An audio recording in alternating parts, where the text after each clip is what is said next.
Rahasia Semenanjung Arab, jantung dunia kuno. Di antara hamparan pasir keemasan yang tak berujung, ada sebuah daratan yang sejak ribuan tahun lalu menjadi saksi bisu peradaban besar dunia, Semenanjung Arab. Letaknya unik, seakan menjadi simpul yang mengikat tiga benua, Asia, Afrika, dan Eropa. Angin gurun berhembus kering, sementara matahari membakar tanah hingga suhu mencapai 50 derajat. Namun, justru di tempat yang gersang inilah, sejarah agung umat manusia ditulis. Orang-orang dahulu menyebutnya negeri batu dan gurun. Tetapi, jangan bayangkan hanya hamparan pasir kosong. Di tengah gurun itu ada oase, tempat pohon kurma tumbuh, tempat kafilah berhenti melepas dahaga, dan tempat kehidupan menemukan jalannya. Pada abad ke-17, seorang pembuat peta asal Belanda bernama John Johnson mencoba menggambar wajah semenanjung ini. Di ukiran tembaganya, terlihat kota-kota kuno, Al-Qutaif, oase Al-Buraimi, hingga bayangan pasar kuno tempat pedagang menukar rempah, kemenyan, dan mutiara. Namun, peta itu penuh teka-teki. Ada kota yang tampak jauh dari pantai, ada batas negeri yang samar, seolah pasir gurun sendiri enggan diikat garis-garis tinta. Tak lama setelahnya, peta lain dibuat oleh seorang Prancis, Nicolas Sanson. Ia menorehkan nama-nama yang kini akrab di telinga kita.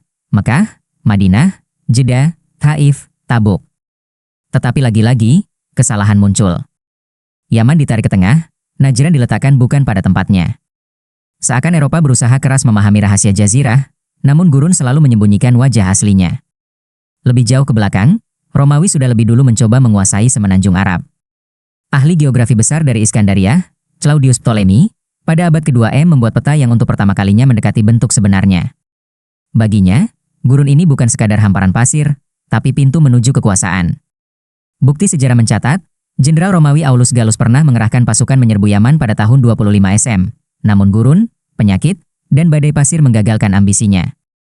Namun, Semenanjung Arab bukan hanya cerita peta dan perang. Allah memuliakan tanah ini dengan turunnya risalah terakhir bagi umat manusia. Dari sini, cahaya Islam menyebar ke seluruh penjuru dunia, melampaui batas gurun, melampaui lautan, hingga menjadi peradaban yang mengubah wajah sejarah. Kini, ketika kita membuka kembali peta-peta kuno, kita tak hanya melihat kesalahan letak geografis. Kita melihat sebuah kisah keabadian, bahwa gurun yang kering pun bisa menjadi pusat dunia, bahwa sebuah semenanjung bisa menjadi jantung peradaban. Dan ketika malam tiba di atas jazirah, bintang-bintang bertabur di langit gelap gurun.